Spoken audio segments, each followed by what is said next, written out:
Good morning, ladies and gentlemen. I've already met briefly with each of the parties, and as you know, my name is Lawrence Street. On my right is Ms. Penny Brennan and her lawyer, Mr. Brian Lee, and on my left, Mr. Mark Negazato and his lawyer, Ms. Regan Aiken.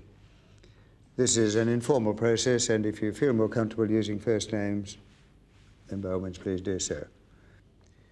The mediation process is confidential as far as the law allows. That means that all of our discussions, whether we reach agreement or not, will be without prejudice. Well, that's the only way I would agree to this. Typical of Mark, always out of control. I take it that every day this dispute is costing both of you a lot of money. Let me run over the process that will follow today. We'll start with a joint meeting, which will enable each of you to clarify the issues as you see them. Then I'll meet with each party in separate private sessions. Then we'll have another joint session to see if we can work towards a compromise. If an agreement can be reached, the lawyers will draft a contract for you to sign, and only when it is signed will you be bound by it. Until then, each of you is at liberty to withdraw from the process at any time, although I trust that won't eventuate. Now, let us look at the key issues. Ms. Brennan, would you like to commence? Certainly, Sir Lawrence. I run a very successful waterside restaurant called PB3. You may have heard of it. Penny, not everyone in Australia worships your restaurant, you know. Mr. Nakazato, please don't interrupt while Ms. Brennan is making her presentation. You'll have your turn, and then there'll be an opportunity for dialogue later. Ms. Brennan, you were saying? Thank you. After managing a number of restaurants, I created PB3 in March '95. It was a huge success. We specialise in a cuisine that hadn't been done properly before. We created a unique menu in Sydney. Now, Mark came to me with no professional training. He wanted an apprenticeship, so I gave him a start. Now, as a chef myself, I could see Mark's talent. A little more over here, I think. He went from kitchen hand to sous chef, and within 2 years, he was head chef. What I didn't see at the time is that he would eventually try to destroy me. But together, we worked and developed the style and the menu, so much so that we became top of the market. But I helped him fully develop his style. Mark and the restaurant became Flavour of the Year. This is our head chef. Nice to meet you. So we drew up a contract, which in effect he tore up because he started his own business within walking distance of my place, on the same boardwalk.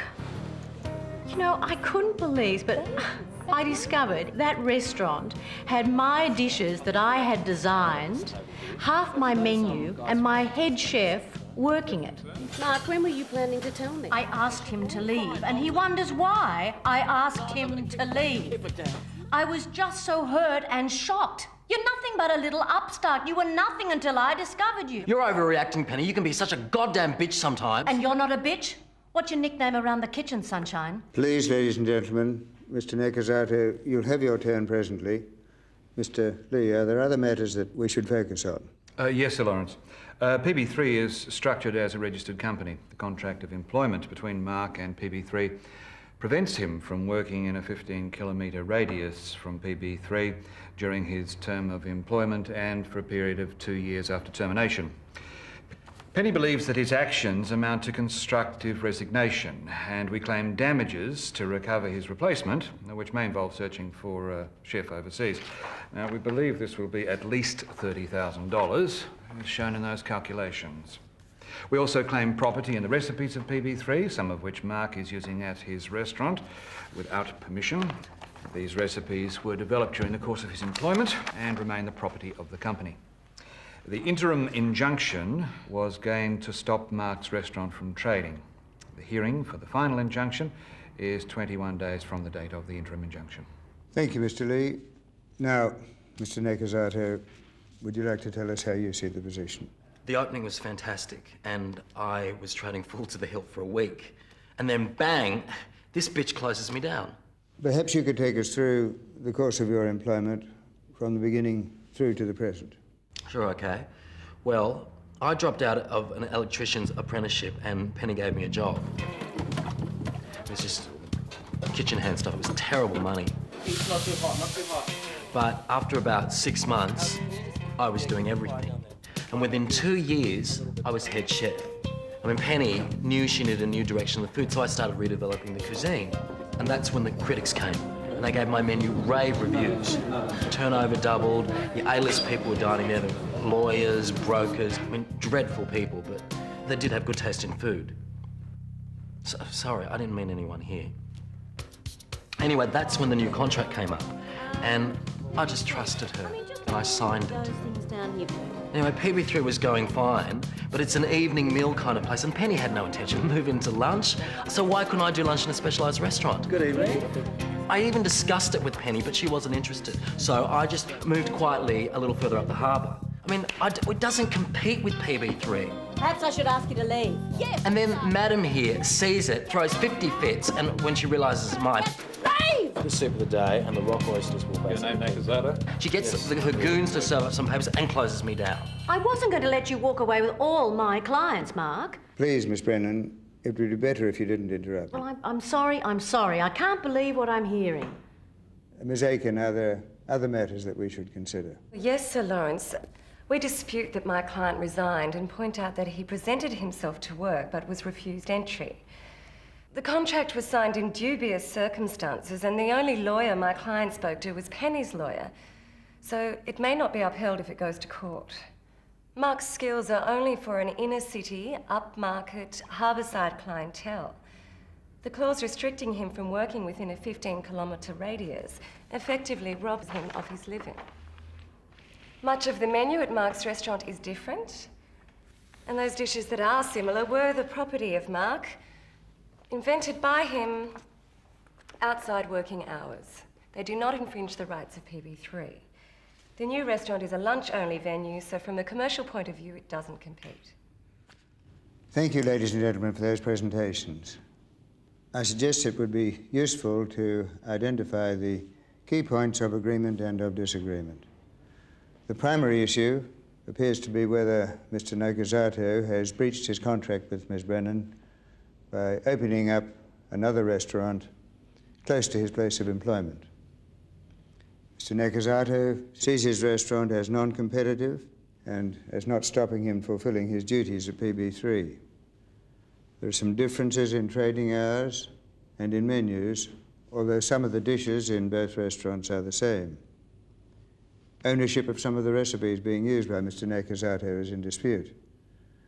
Mr. Nakazato claims that they were developed by him outside working hours. Ms. Brennan claims that they were created during working hours and within the terms of Mr. Nakazato's employment. Ms. Brennan claims ownership of the recipes. Now, there's a clear issue of fact between the two of you on this particular aspect. That's right. He definitely created some of those dishes while he was working for me. On my own time, darling, not yours. Perhaps you should discuss with your lawyers how difficult it's going to be to prove ownership of these recipes. I recognise that it could be difficult. Sir Lawrence, at least on that point, I would have to agree with Brian. My client has already told me that this is a difficult area.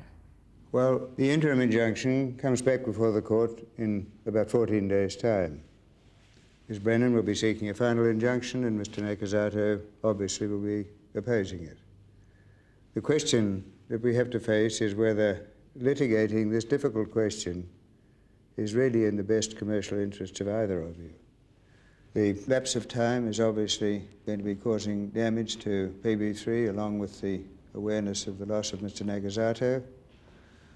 And from Mr. Nakazato's point of view, the longer the neck remains closed, the greater your financial loss. Is that a fair comment? Doesn't take into account the pain and suffering when someone goes out on a limb for someone else. Then how about acknowledging the people that really made the restaurant a success? Perhaps we could look at these personal issues later on in the day. At the moment, let us concentrate on finding a commercial resolution to the dispute. Yes, well, that's why I'm here. Yeah, me too. Well, could I suggest that each party put forward a proposal that would achieve this? Well, Mark is available to work for PB3, but there are issues of back pay for termination. Then there is the central issue, lifting the injunction on Mark's restaurant. Work for me and drum up business for a rival restaurant. Oh, please. And back pay. Penny has had to pay high wages for chefs to fill in for Mark, so back pay does not appeal to us. Back pay? I don't believe you. Well, Miss Brennan, how do you see the way forward? Close him down, because you're going to be closed anyway. Then we'll talk about you working for me. Could we regard that as an offer that you would re-employ Mr. Nakazato if the restaurant remains closed? I suppose so. Yes. Is there any way we can find an accommodation between those two positions? She wants my restaurant. That is not negotiable. I don't want it. I want it closed. There's no way you're going to get your claws into it, Penny. We'll see. Perhaps the best way forward is to go into private session. I should remind you that what takes place in private session remains confidential.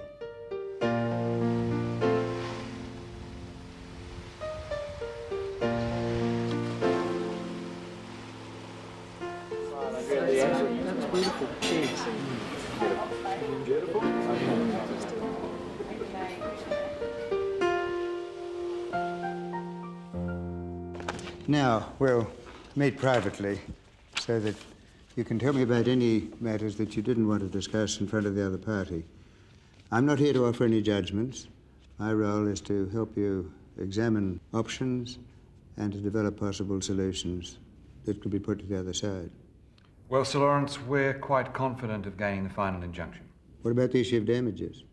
Yes, our calculations are fair and reasonable, but I'm not sure that he has the money to pay. I have mentioned this to my client. Well, money or no money, I hope he never works in the city again. I don't care. Are there any possible solutions here? You've no idea how much I've helped him, Sir Lawrence, and the betrayal, I want him wiped out. Brian, what are the chances of really being able to put Mark out of business? Well, I think it's unlikely that we'll be able to stop him working in and around the harbour.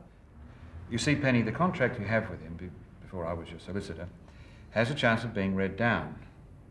You can't expect that he comes no closer than the outer suburbs for 2 years. He can't work in a milk bar.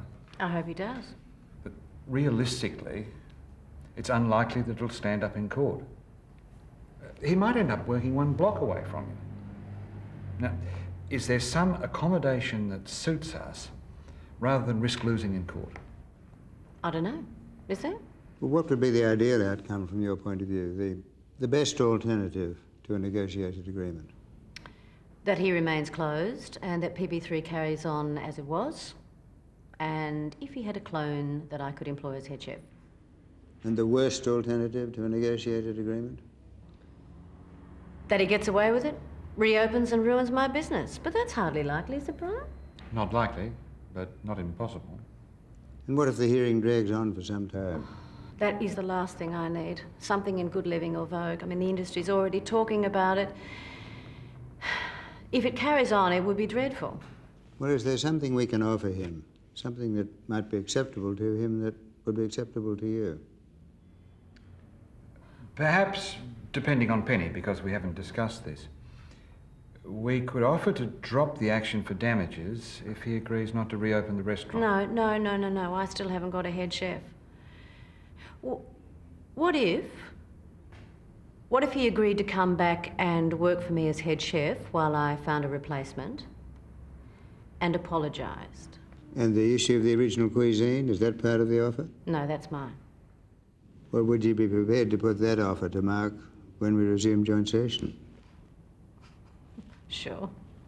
I doubt very much he'd come at it, though. Well, we'll see how it develops.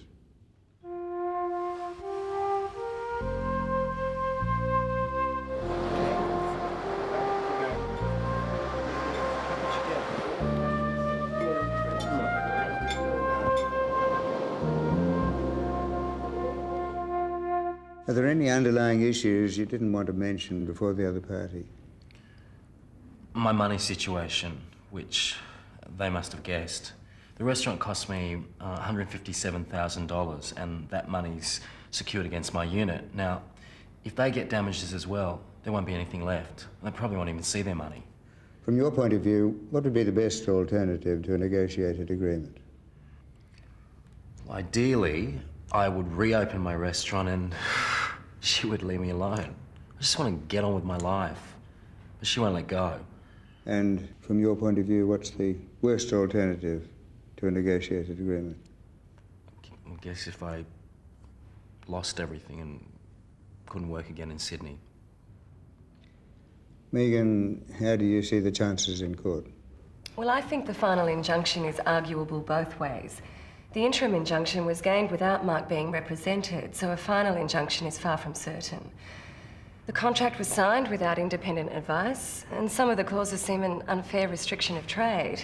As to the cuisine, it's hard evidentially to show whether Mark did or didn't own them. In any case, we have to fight the injunction. Well, is there anything you can offer her that she might consider and that would be acceptable to you? We have always offered for Mark to continue working. While we were waiting, we discussed trading off some of Mark's dishes. Out of 29, there are 9 that were at PB3. We could offer Mark services and some of the recipes in exchange for the damages and the injunction being dropped altogether, each to carry their own costs. I mean, what she doesn't realise is I could invent another 20 originals in just weeks. I mean, she's just so stupid. When we meet again in joint session, would you be prepared to make that offer? I think so. Mark? Yeah. Good. Well, then let's resume the joint session.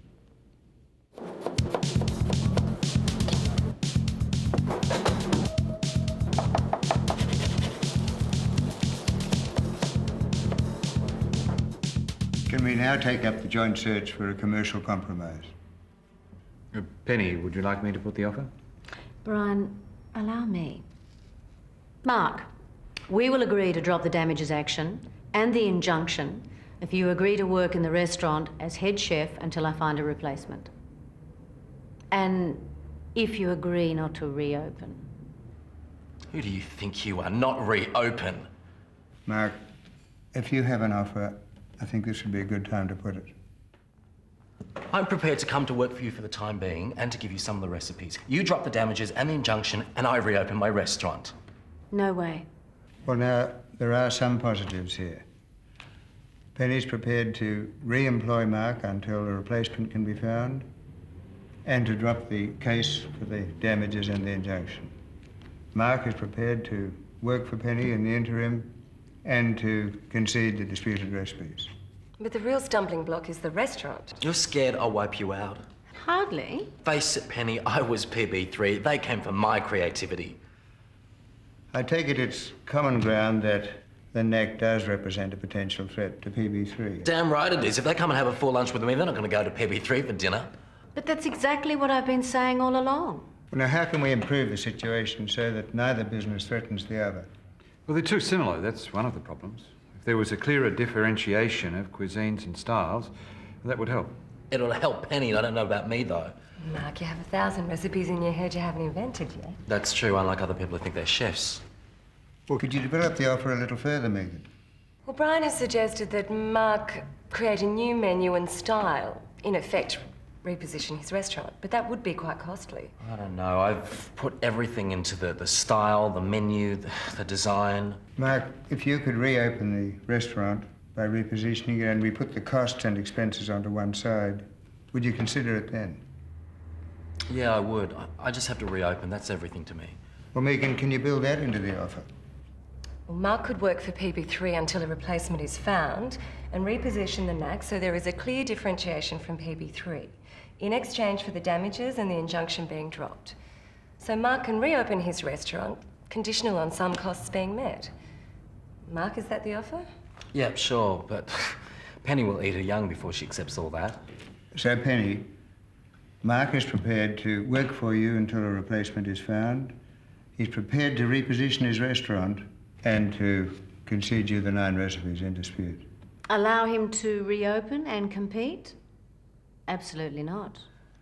Bear in mind, Penny, that Mark is prepared to completely differentiate his restaurant if it will allow him to reopen. It would require a great deal of work and cost, but let's put that on one side for the moment and consider the proposal.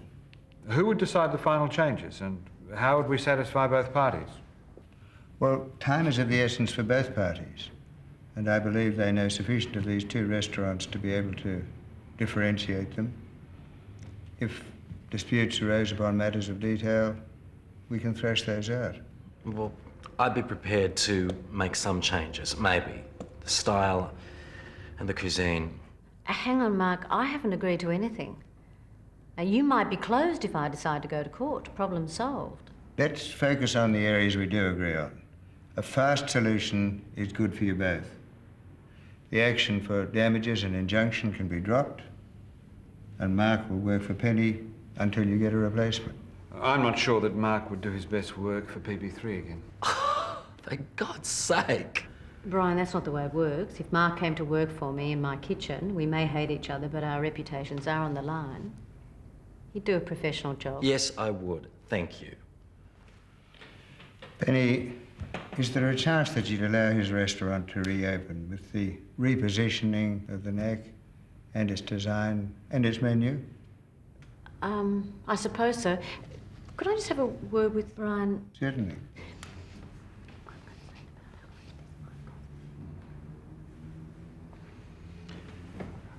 We have a very good chance of closing him down.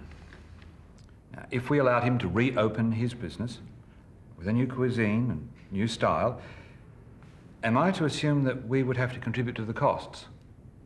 You see, my client has done nothing wrong, and yet we're being asked to put money in to start up a rival restaurant. Well, we are providing Mark's services, and the fees for those services could be favourably negotiated. We are also waiving the rights to disputed menus. But the publicity could be a huge cost for your business before a final injunction is made, if at all. Let's concentrate on progressing the offer.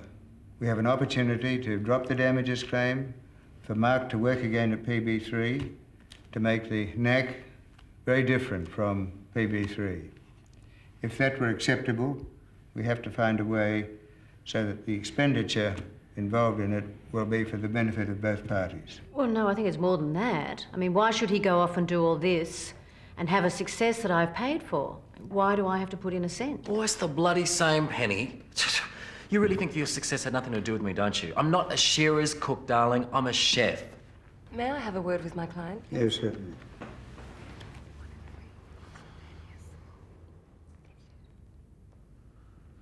All right, go for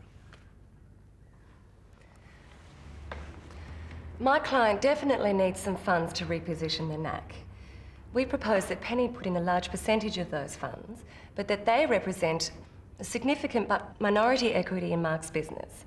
That way his success is Penny's gain. There now stands a complex offer. Let me attempt to summarise it in neutral terms.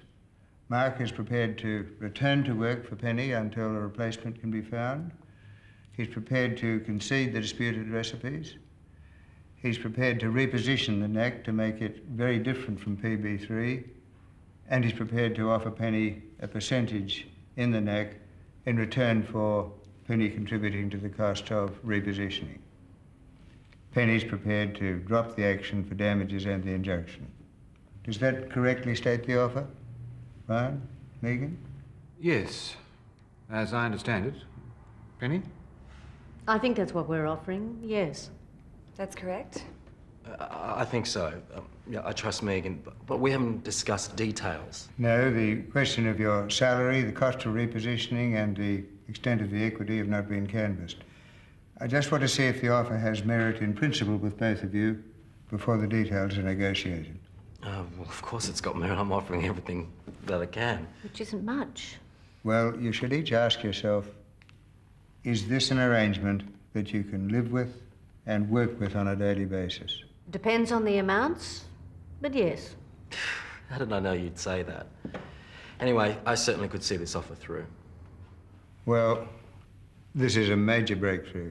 We've got an agreement in principle. I suggest we break at this stage, and the lawyers can then negotiate the details. Well, I congratulate you both on having achieved an agreement. I know it wasn't easy, but thank you for your patience, and I'm sure it was the right result. Thank you. You both sign, I'll witness your signatures. Now, all of our documents that we've used will be destroyed, except this agreement and the original mediation agreement and any confidentiality agreements. thank you, Sir Lawrence. Thank you. Well, Yes, thank you, thank you. Penny. Thank you. Thanks, you, Lawrence. Mark. Thank you. And to the two lawyers also, thank you very much. Thank you. Thanks. And Sir Lawrence, during the break, I had my staff bring round one of my best dishes for you to try. Oh, that's a very That's gracious exactly one. what I Thank you. did to Lawrence. Mark, that's wonderful. I did. One of the non-disputed I recipes. definitely Now, Sir Lawrence, you're going to have to decide which one you're going to try first. Sir Lawrence, it's a tough decision. Now, in a mediation, I don't decide anything. Who's going to make the first bid?